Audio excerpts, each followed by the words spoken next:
तर जो माणूस वयाच्या 23-24 वर्षी UPSCतून कलेक्टरची परीक्षा IAS पास होईल तो controller and auditor general of इंडियाचे. ए भाऊ, सत्ता बदलू शकते, इतकं मोठं पद आहे. तुम्हाला याचं उदाहरण सांगतो, ठीक आहे. तर लक्ष द्या, ठीक आहे. तुम्हाला याचं उदाहरण जर पाहायचं असेल तर विनोद राय नावाचे, लक्ष द्या बे, विनोद राय नावाचे भारतात कॅग होते, controller and auditor general of India, ठीक आहे. आणि ह्या माणसानं बंदी सत्ता, ठीक आहे, काँग्रेसची सत्ता उद्ध्वस्त करून टाकली. आता लक्ष द्या, कॅग कोण पद आहे? राज्यघटनेतलं मोठं संविधानिक पद आहे. हे 4 संस्था अशा आहे भारतात का ज्याले पदावर नेमणं सोपी आहे पण पदावरून काढणं कठीण आहे. एक आहे राष्ट्रपती. राष्ट्रपतीले भारतावर, ठीक आहे, निवडून द्यायचं असेल तर निवडणूक आहे, त्याच्यात लोकसभा, राज्यसभा आणि विधानसभेचे सदस्य भाग घेते. राष्ट्रपतीवर पदावरून दूर काढायचा आहे तर त्यासाठी महाभियोगाची प्रोव्हिजन आहे. पंतप्रधान व मंत्रिमंडळाच्या सल्ल्याने भारताचे राष्ट्रपती भारताच्या controller and auditor general of इंडियाची नियुक्ती करते. कोण असते हा कंट्रोलर अँड ऑडिटर जनरल? ह्या भारत सरकारच्या तिजोरीतून खर्च होणाऱ्या एकूण 1 रुपयाचं भारताचा जो संचित निधी आहे त्या संचित निधीतून खर्च होणाऱ्या एकूण 1 रुपयाचा हिशोब ठेवते. भारत सरकारचा ज्या संस्थेले रुपया गेला असेल तिचं बंद ऑडिट करते. 1 रुपया जर इकडे तिकडे खर्च झाला असेल तर त्याच्या छाताडावर बसून नाचते आणि डायरेक्ट लालशिरे मारते, काही नाही तर पैसे खाल्ले. म्हणून येऊन जाऊन तुम्ही पाहिलं असेल देवेंद्र फडणवीस सरकार 2014च्या अगोदर याचं होतं, वारंवार त्या विधानसभेत दाखवे कॅगचा अहवाल. आता मागच्या, ठीक आहे, 4 वर्षापासून कॅगचा अहवाल 4-5 वर्षापासून गायब झाला आहे देवेंद्र फडणवीस यांच्या, ठीक आहे. जे ते सांगत होते तर ते कॅगचे अहवालच नाही दाखवत. आता का माहीत का झालं तर कॅगले. तर हे जे कंट्रोलर अँड ऑडिटर जनरल आहे हे लय मोठं पद आहे भाऊ. UPSCतून होते, वयाच्या 23-24 वर्षी, ठीक आहे, कलेक्टर होता, मग त्याच्यानंतर कमिशनर होता, कमिशनर नंतर राज्याचे कॅबिनेट सचिव होता, राज्याच्या कॅबिनेट सचिववरून तुम्हाला उचलून केंद्रात नेते, केंद्रात कॅबिनेट सचिव करते एखाद्या विभागाचा, आणि तिथून तुमचे मंत्र्याजंत्र्यासोबत चांगले संबंध असाल तर तुम्हाला controller and auditor general of India करते. आणि controller and auditor general of इंडियाची नियुक्ती करायची सोपी पद्धत आहे. पंतप्रधान व मंत्रिमंडळाच्या सल्ल्याने भारताचे राष्ट्रपती controller and auditor general of इंडियाची, ठीक आहे, नियुक्ती करते. याला नेमणं खूप सोपी आहे पण पदावरून काढणं कठीण आहे. किती भ्रष्टाचार बाहेर काढले आहेत. विनोद राय यानं कच स्पेक्ट्रम घोटाळा, लक्ष द्या बे, ठीक आहे, लक्ष द्या, स्पेक्ट्रम घोटाळा काढला. त्याच्यानंतर आदर्श, तुम्ही पाहिला असेल आदर्श चव्हाण साहेब, ठीक आहे, अबे आदर्श. त्याच्यानंतर लक्ष द्या, रपारप भ्रष्टाचार. त्याच्यानंतर कॉमनवेल्थ, ठीक आहे, कॉमनवेल्थ, ह्या रपारप भ्रष्टाचार. दुसरी जी रेजिम होती काँग्रेस सरकारची 2009 ते 2014 या कालखंडात दुसऱ्या रेजिममध्ये, ठीक आहे, एवढे भ्रष्टाचार याच्या उरावर येऊन पडले. स्पेक्ट्रम घोटाळा. आता स्पेक्ट्रम म्हणजे काय? तर हे जे हवेचे पट्टे आहे म्हणजे तुमचं घर सोडून जमिनीच्या खालचं सरकारचं आणि वरचं सरकारचं, ठीक आहे. काही दिवसांत श्वास घ्यायले तर 50 पैसे लागत, श्वास 50 पैसे, दुसरा श्वास 1 रुपया, तिसरा सरकार, ठीक आहे, वरचं सरकारचं आणि खालचं आहे सरकारचं. तुमच्या घराच्या खाली जर खनिज संपत्ती भेटली त्याचा अधिकार सरकारचा राहते, तुमचा नाही, ठीक आहे. मग आता, ठीक आहे, स्पेक्ट्रम घोटाळ्यात हवेचे पट्टे, इकडे मोबाईल टावर तुम्ही पाहिलं असेल. पहिले आयडियाच्या 2 दाण्या जरी असल्या, ठीक आहे, का कुठं आहे हो डोंबडे, किती वेळची वाट पाहून राहिली, आवाज क्लिअर, 2 दांडी असेल तर आयडिया क्लिअर. आयडियाले हाय क्वालिटीचे फ्रिक्वेन्सीचे, ठीक आहे, स्पेक्ट्रम विकले होते. एअरटेल 3 दांड्या, हॅलो अहो कुठं आहे, हॅलो कुठं आहे वा, हॅलो. मग आम्ही फोन, हॅलो, जोऱ्यानं बोलणं, रेंजमध्ये ये ना. रेंजमध्ये पाहा लागे, उंच टिब्ब्यावरची जागा नाही तर माडीवर.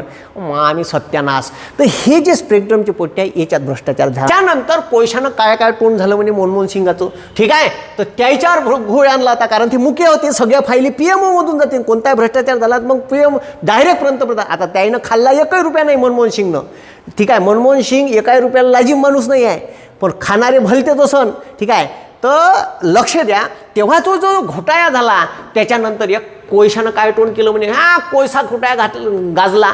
कोळशाच्या 122 खाणीचं वितरण इल्लीगल केलं. आता हे सर, ठीक आहे, ह्या कोळसा घोटाळ्यात 1,86,000 कोटी रुपयाचा होता भाऊ. 1,86,000 कोटी काय थोडीशी रक्कम होय, ठीक आहे. हे का म्हणे विरोध राय माहीत आहे का, ठीक आहे. यायनं का केलं का ज्याच्या कोळशाच्या कंपनी आहे, ठीक आहे, ज्याच्या पॉवर प्लॅन्ट आहे, ज्याचं लोहपोलाद आहे, त्याला कोळसा पाहिजे, बॉयलर पेटवाले, तर त्याला पहिले कोळशाच्या खाणी वितरित करा. दुसरा नंबर कोणाचा असला पाहिजे, तर दुसरा नंबर असला पाहिजे का कोळसा वितरित करताना ज्यांना पॉवर प्लॅन्ट अलॉट केले, ज्यांना लोहपोलाद कंपन्या अलॉट केल्या, ज्यांना कॉफरच्या कंपन्या अलॉट केल्या, त्याला का त्याला बोलवा दुसऱ्या लॉटमध्ये, त्याच्यात लिलाव घडून आणा, त्याला का.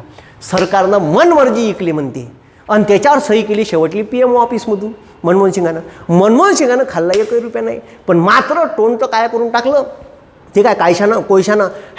मग हे त्या ऑडिटमध्ये, ठीक आहे, विनोद राय का म्हणते का 1,86,000 कोटी रुपये भारताच्या तिजोरीत आले असते म्हणते. हे भारत सरकारचं नुकसान आहे. स्पेक्ट्रम मनात येईन, आपल्या नातेवाईकाला येईन असे वाटले म्हणते, आणि 1,76,000 कोटी रुपयाचा स्पेक्ट्रम घोटाळा झाला म्हणते. हे भारताच्या तिजोरीचं नुकसान आहे म्हणते, आणि म्हणून ह्या सरळ भ्रष्टाचार. विनोद राय नावाचा माणूस कॅग होता, ठीक आहे, भारताचे controller and auditor general of India होते. या माणसाने हे घोटाळे बाहेर काढले, त्याच्यावर शेरे हाणले, आणि ठीक आहे, त्याच्यानंतर संसदेत तिजोरीतून, ठीक आहे, जे पैसे खर्च होते त्या खर्चाचा आवाज उठवण्यासाठी यायच्या अहवालावर डिपेंड असते एक कमिटी. तिचं नाव आहे पॅक. 90चं नाव आहे डोंबडेव, ठीक आहे, 90चा 30चा नाव आहे तो पॅकचा लॉंग फॉर्म आहे पब्लिक अकाउंट कमिटी. का लॉंग फॉर्म आहे पब्लिक अकाउंट कमिटी. तर हे जे पब्लिक अकाउंट कमिटी आहे, हे पब्लिक अकाउंट कमिटी हे भारत सरकारचं ऑडिट करते. का करते? ऑडिट. बंदी संसदेत बसणारी कमिटी आणि त्याचा नेता असते विरोधी पक्ष नेता. असायलाच पाहिजे, कारण त्याच सत्तेत असणाऱ्या पक्षाचा जर नेता त्या, ठीक आहे, पॅकचा सदस्य राहिला, अध्यक्ष राहिला, तो का आवाज उठव, तुले पॅकचा अध्यक्ष बनवलं, गुपचाप बसणं, आपलंच कायले भांडं फोडून राहिला, बस शांत बस, खालतं बस, त्याला बसून देईन गुपचाप, ठीक आहे, सत्तेत असणारे लोक. म्हणून, ठीक आहे, म्हणून पॅकचा अध्यक्ष विरोधी पक्ष नेताच असला पाहिजे, तेव्हाच तो आवाज उठवून का सत्तेत असणाऱ्या लोकांना कुठं गड्डा करून ठेवला आहे, कुठं माल दाबला आहे, कुठं भ्रष्टाचार केला आहे. आणि भ्रष्टाचार विनोद रायले नेमणारे कोण? ठीक आहे, विनोद रायले नेमणारे कोण? तर विनोद रायले नेमणारे भारताचे राष्ट्रपती. राष्ट्रपती स्वतः नेमते का? नाही. ठीक आहे, राष्ट्रपती तर पूर्ण असं दिवाणजीचंच पद आहे. ठीक आहे, सांग पाटला काय करू, उपरपराठी पेर घेऊ, आहे असं काम आहे. तर मग आता तिकडून आदेश आला पंतप्रधान मंत्रिमंडळाचा का राष्ट्रपती गुपचाप सही करते. मग पंतप्रधान व मंत्रिमंडळाच्या सल्ल्याने कॅगची नियुक्ती करते. मग आता राष्ट्रपती, ठीक आहे, पंतप्रधान म्हणजे मनमोहन सिंग सरकारनंच नेमलं असं विनोद राहिले. आता जो माणूस काँग्रेसनंच नेमला तोच काँग्रेसच्या छाताडावर बसला. ऑडिटर जनरल ऑफ इंडियाने ही पद्धत लागू काऊन केली का पदावर नेमाचं असेल तर राष्ट्रपती नेमान, पण काढायचं असेल तर महाभियोगानं काढा लागन. काऊन? तो जर मग आता, ठीक आहे, मस्त काँग्रेसनंच नेमलं आणि काँग्रेसच्या सुरावर बसून नाचले, काँग्रेसच्या विरोधातले स्पेक्ट्रम घोटाळा, कोळसा घोटाळा, कॉमनवेल्थ घोटाळा रपारप बाहेर काढले. आणि मग ठीक आहे, काँग्रेस सरकार मनमोहन सिंग, काऊन आम्हीच नेमलं ना, शायना झाला का जास्त, काढू का तुला पदावरून? काढा ना जी, कसं काढता घेन ना, ठीक आहे, असं म्हणन का नेमलं, पण नेमल्यावर त्याच्याच छाताडावर बसलं आणि म्हणून त्याला काढणं कठीण आहे. कारण काढायचं आहे तर संसदेत, ठीक आहे, विधेयक म्हणा लागते किंवा प्रस्ताव म्हणा लागते, त्या प्रस्तावावर मतदान होते, 2/3 लोकसभेत मत पाहिजे आणि तोच प्रस्ताव मग राज्यसभेत जाते, तिथंही पारित झालं पाहिजे, मग राष्ट्रपती सही करते, मग त्याला पदावरून दूर करण्यात येते. Controller and auditor general of India हे मोठं पद आहे, म्हणून सत्ता बदलू शकते. विनोद राय सारखे माणसं हे लक्षात ठेव जा. ठीक आहे, सत्ता बदलू शकते, इतकी मोठी ताकद आहे या पदात. ठीक आहे, हे पद भारतीय राज्यघटनेत कॉन्स्टिट्यूशनल पद आहे. राज्यघटनेच्या कलम 148 नुसार controller and auditor general of इंडियाची भारताचे राष्ट्रपती, पंतप्रधान व मंत्रिमंडळाच्या सल्ल्याने नियुक्ती करते. नियमनं सोपी आहे, पदावरून काढणं कठीण आहे भाऊ. ठीक आहे, मी आता समजा वयाच्या 24-25 वर्षी आयएस झालो. ठीक आहे, मग माझ्या प्रमोशननं मी केंद्रात कॅबिनेट सचिव झालो. ठीक आहे, मग केंद्रात कॅबिनेट सचिव झालो मी, फेकाले आल्यावर तिकडे मराल टेकल्यावर कॅबिनेट सचिव. ठीक आहे, आणि कॅबिनेट सचिव झाल्यावर, ठीक आहे, केंद्र सरकारची इच्छा आहे. ठीक आहे, मी 57व्या वर्षी कॅबिनेट सचिव झालो. कितव्या वर्षी? 57व्या वर्षी. आणि मग केंद्राची इच्छा झाली का मला controller and auditor general of India बनावा, तर मला बनवण. ठीक आहे, आणि मग मी बनलो कॅग. बनवलं मला कितव्या वर्षी? 57. कितव्या वर्षी? 57व्या वर्षी मला कॅग बनवलं. तर 57व्या वर्षी कॅग बनवल्यावर, ठीक आहे, मी 63व्या वर्षी माझ्या कॅगचा कार्यकाल पूर्ण करतो. 6 वर्ष. 6 वर्ष, 57, 6, 63 झाले डोंबडेव. ठीक आहे, पण 65व्या वर्षापर्यंत तो, ठीक आहे, एक तर 65 वर्ष नाही तर 6 वर्ष, माझे 6 वर्ष खतम झाले, माय पद चाललं जाईन. ठीक आहे, समजलं का? पण मले जर ठीक आहे 62व्या वर्षी माझी नियुक्ती केली, कितव्या वर्षी? 62व्या वर्षी नियुक्ती केली तर मला 3च वर्ष पदावर राहता येईल. माय 65 पहिले झालं तरी गायब, ठीक आहे, माय 6 पूर्ण झाले तरी गायब. म्हणजे मी 62व्या वर्षी माझी नियुक्ती केली तर मला हे पद 3च वर्ष उपभोगायला भेटन, ठीक आहे. आणि माझी 57व्या वर्षी नियुक्ती केली तर मला ठीक आहे पूर्ण 6 वर्ष उपभोगायला भेटन. जे पहिले होईल पूर्ण, एक तर 65 झाले तर 65व्या वर्षी तुम्ही रिटायर्ड होऊन जा, ते 3 वर्ष हो का 2 वर्ष हो का 1 वर्ष हो, काही विषय नाही.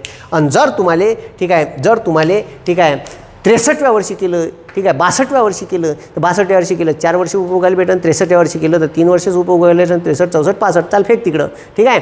तर असं आहे ते. लोकलेखा समिती सर्वस्व कॅगच्या अहवालावर, लोकलेखा समिती सर्वस्व कॅगच्या अहवालावर डिपेंड असते. म्हणून कॅगला सर्वस्वी याच्या अहवालाला तरच ते बोंबलू शकते, ठीक आहे. इले कुठं अभ्यास आहे, तिकडं अहवाल येईन त्याच्यावर बोंबलन. कॅगला लोकलेखा समितीचे कान व डोळे, कान व डोळे, कान व डोळे, ठीक आहे. का म्हणते कान व डोळे म्हणजे कॅग आपल्या कानानं पाहिजे, ठीक आहे. पण हे कान व डोळे कोणाचे होय? लोकलेखा समितीचे होय. ते कॅग म्हणजे कान व डोळे होय लोकलेखा समिती. खाल्ले वाटते, कोळसाच खाल्ला का बंदा, गिटकनं डोंबड्या, स्पेक्डम बी खाल्ले का, हवा बी दाबली का तुनं, खा, ठीक आहे. PM केअर पण ऑडिटमध्येच येत नाही, ऑडिटमध्येच येत नाही, संपला विषय, ठीक आहे. खाल्ले करताच येत नाही, चेक गायब, ठीक आहे. म्हणून ठीक आहे लोकलेखा समितीला पॅगचे कान व डोळे किंवा ठीक आहे मित्र किंवा मार्गदर्शक म्हणतात. म्हणून पाम केंद्र सरकारचा खर्च पहा, मी डायग्राम काढून दिली. केंद्र सरकारच्या खर्चावर नियंत्रण ठेवते, पहा नियंत्रण ठेवण्यासाठी कॅग अहवाल. पण कॅगले मात्र खर्च केल्यावरच बोंबलता येते. म्हणजे कॅग पाहून राहिली, डोंबड्या मस्त दाबून राहिला तू धरणातले पैसे, खाना सिमेंट गिटकनं ते सयाग 12 MM खा मस्त, ठीक आहे. डोळ्यानं दिसत आहे भ्रष्टाचार होत आहे तेव्हा बोंबलता येत नाही. पैसे खर्च झाल्यानंतर ऑडिट करावं लागते यायले. पैसे खर्च झाल्या म्हणजे डोळ्यानं दिसल्यावर बी यायले असं काही म्हणता येत नाही. पाय लक्षात ठेव, मी काढीन ते बंदे सयाकी सहित सिमेंट तिकडून, नाही, ठीक आहे. असं काही करू नको, तू गुपचाप बस. तर हे जे आहे तर डोळ्यानं दिसून राहिलं भ्रष्टाचार होऊन राहिला तर कॅगले असं काही करता येत नाही. खर्च झाल्यावर ठीक आहे फक्त पेनानं घोटता येते, समजलं का? सरकारचा खर्च नियंत्रण कॅग आपला अहवाल सादर करते राष्ट्रपतीले, राष्ट्रपती लोकलेखा समिती आणि लोकलेखा समितीमार्फत लोकसभेत अंतिम अहवाल सादर करते कॅग. आणि मग तिथं ताशेरी ओढते सरकारवर सत्तेत असणाऱ्या. तो असा खेळ